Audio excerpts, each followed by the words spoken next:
Sino yung mga maranaw dyan sa likod kanina? Kayo na bahala kay Tore. Mo ito sa bibig ni Apple Chua hanggang sa kanyang lalamunan, hanggang siya ay mamatay. Apple na yan. Ibigay mo kay Snow White Joel Chua. Kasi alam nyo, dala-dala niya yan lagi, yung hopya na yan doon sa House of Representatives. Tapos pinamimigay niya sa mga tao. Pag may hearing, pinamimigay niya. Nung pumunta ako doon sa hearing nila, nakaupo ako doon, tikitan ko iba't ibang kulay ng NBT. Pagdating sa akin, hindi ako binigyan ng hopya.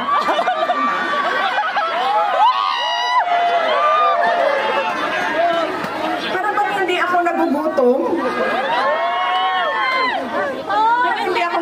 Dapat bigyan ng kopya. Nakalimutan ni Joel Chua nung sinisira niya yung pangalan ko na hindi ako kandidato ngayong eleksyon na ito. Walang mawawala sa akin. Nawala naman ang pangalan ko dahil kinuha nila at niyurakan nila. Pero nakalimutan niya, kandidato siya ngayong eleksyon na ito. Ang ating mga kasama, bigyan nyo ng 0 yang putang inang Joel Chua.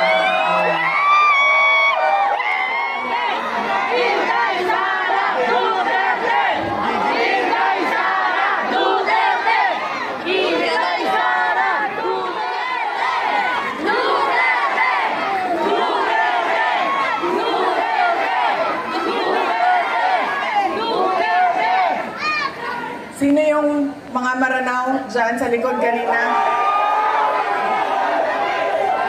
Kayo na bahala kay Tore.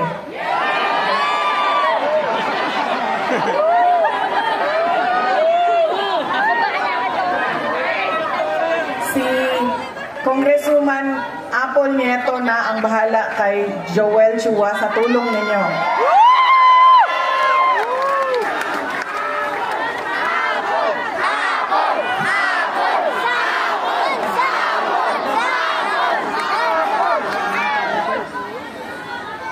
Noong ako ay bumabiyahe galing Cebu City papuntang Negros, nag-barge ako, tumawag sa akin si Pangulong Rodrigo Duterte. Sabi niya sa akin, diretsuhin mo na ang mga kababayan natin, diretsuhan na og hangyo ang atuang mga kaigsuunan, na diretso ang boto ninyo para sa 10 senador ng mga Duterte.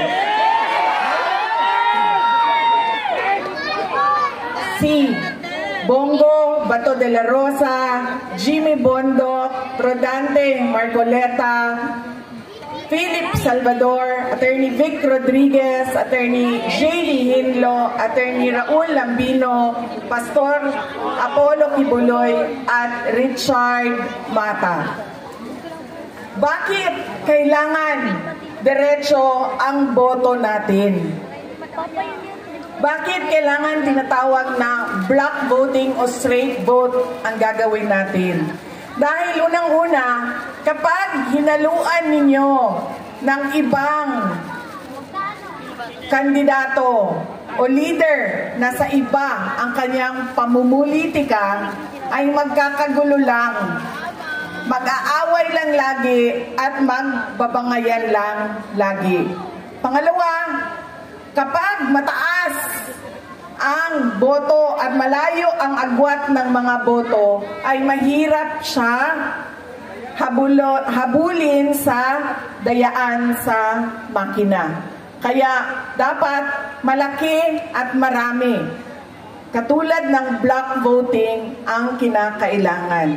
At pangatlo, kailangan nagkakaintindihan yung mga leader kung saan ba talaga papunta ang ating bayan. Dahil yung 10 senador ng Duterte, naiintindihan nila na kailangan natin ituloy ang nasimulan ni Pangulong Duterte sa tunay na pagbabago. Noong kami ay tumatakbo, noong taong 2022, ang plataforma namin ay continuity o pagpapatuloy at unity o pagkakaisa. Hindi natin nakikita yon ngayon.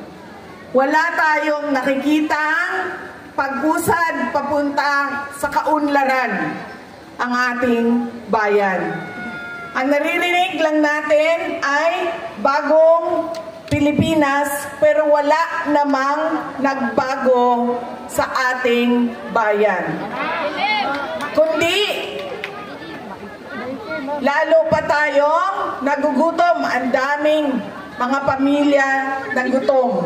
Tumataas ang kahirapan at sobrang dami ng ating mga kababayan ang nakikipagsapalaran sa ibang bansa kahit illegal ang paglabas nila sa ating bansa at illegal ang pagpasok nila sa ibang bansa para lang maghanap buhay sa kanilang pamilya dahil walang oportunidad ng trabaho at negosyo dito sa ating bayan. Para bang wala ng magandang kinabukasan dito sa ating bayan. Kaya wala tayong nakikita na bagong Pilipinas dahil nagkamali. Pasaylo ako ninyo ha, ako bitaw ang hinungdan ato, pero naman kong pangayong pasaylo.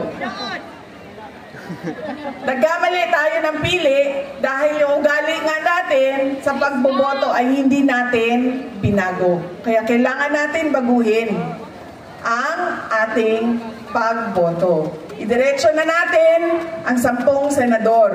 Tulad din ng dito sa syudad ng Maynila. Kung sino yung mga kasama ng ating Mayor Isko Moreno Dumagoso, yun na rin ang piliin ninyo diretso.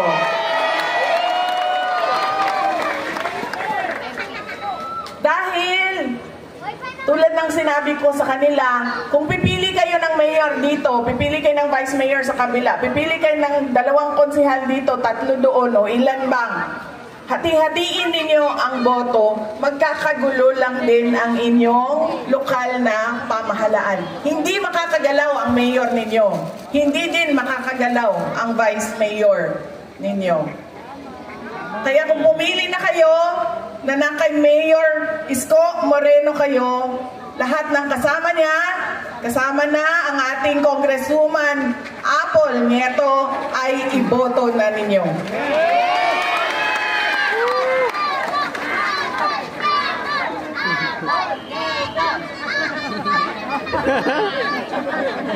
Hindi para kay Joel Chua ito.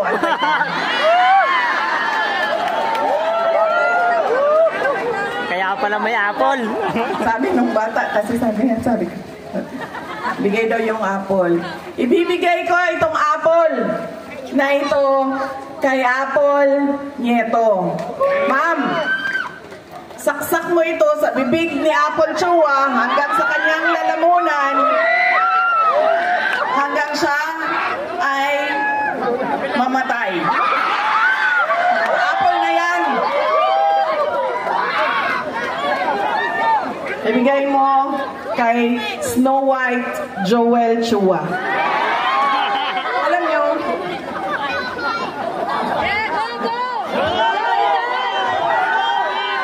diba si Snow White kumain ng apple tapos nabilaukan. Apple yan. Bigay mo yan sa kanya. Saksak mo yan doon sa bibig niya.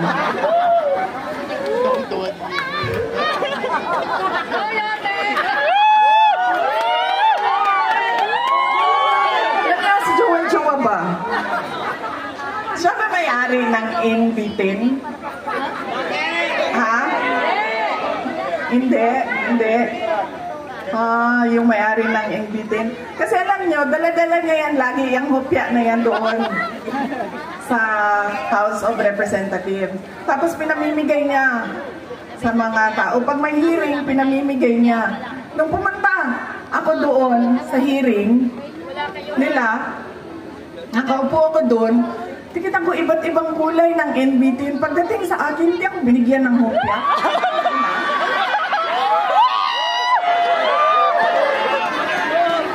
Para bang hindi ako nagugutom? Hindi ako karapat-dapat bigyan ng hopya. Tapos, sinasabi niya, abogado siya, nung nandoon ako at pinapaot niya ako, magsumpa ka.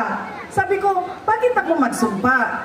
Nakalagay sa rules ninyo, ang manunumpa lang ay witness. Hindi naman ako witness dito, resource person ninyo ako. So bakit ako manunumpa?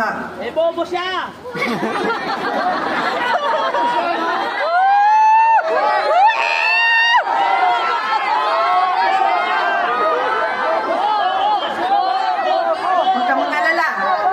Yang apple na hawak ni Apple ang solusyon.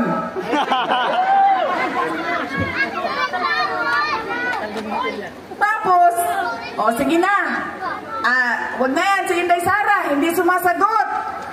Hindi niya masagot. Bla bla bla. Bla bla bla. Tapos sabi ko, okay, sige, walang problema. Pinatawag nila yung mga kasamahan ko sa aming opisina. Walang problema. Sabi ko, anong gusto ninyo? Sige, pupunta kami. Kaya naman namin sagutin yan lahat. Sige. Pagdating doon, kinulong na niya yung isang kasama namin, si Yusek Lopez. Nagalit na ako. Nagalit na ako. Dahil ako naman yung hinahabol ninyo. Ako yung gusto ninyong paalisin. Ako yung gusto ninyong sirain. Bakit nyo dinadamay yung mga kasama ko sa opisina? Sinabi niya, pasensya na. Sinabi niya sa kapatid ko, pasensya na, sabihin nyo sa kanya. Dahil lahat naman tayo dito, sundalo lang. Kayo, sundalo kayo, kami. Sundalo kami ni Martin Romualdez. Hindi lang buwaya, sir. Tambalus-lus yun na buwaya. Tinuod ba? Tinuod. Sinagot siya ng kapatid ko. Sundalo tayong lahat. Pero kami, sumusunod kami sa tamang orders. Hindi kami sumusunod sa mali. Yan! Hindi ko nga alam kung paano nyo napili yan sa Joel Chua, pero nasabi na sa akin. Yan ang karakas ng inyong congressman. Ganyan ang pag-uugali ng inyong congressman. Hindi namimigay ng hopya. At sundalo daw siya. Hindi ko lang alam kung kaya niya yung hirap ng pagiging sundalo daw siya, pero hindi naman niya sinusunod yung tama. Ang sinusunod niya ay yung mali. Nalo siya ng kapan ng bayan. Mamadali, maging presidente. Nakalimutan ni Joel Chua nung sinisira niya yung pangalan ko na hindi ako kandidato ngayong eleksyon na ito. Walang mawawala sa akin. Nawala naman ang pangalan ko dahil kinuha nila at niyurakan nila. Pero nakalimutan niya, kandidato siya ngayong eleksyon na ito. Kaya ano ang dapat nating gawin para kay Apple Nieto? O hindi lang iboto, ano pa ang dapat natin gawin? Ikampanya. Idala sa lahat ng mga presinto. At sabihan ang ating mga kasama, bigyan nyo ng 0. Yang po, inang Joel Chua. Tabosig! Tabosig! Tabosig!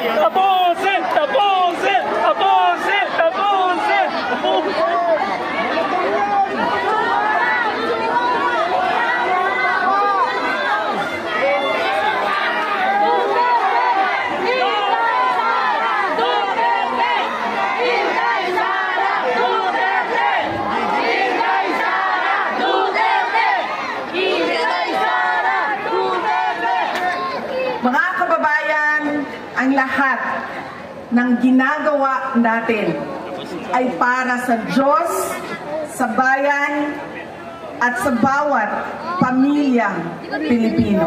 Syukran.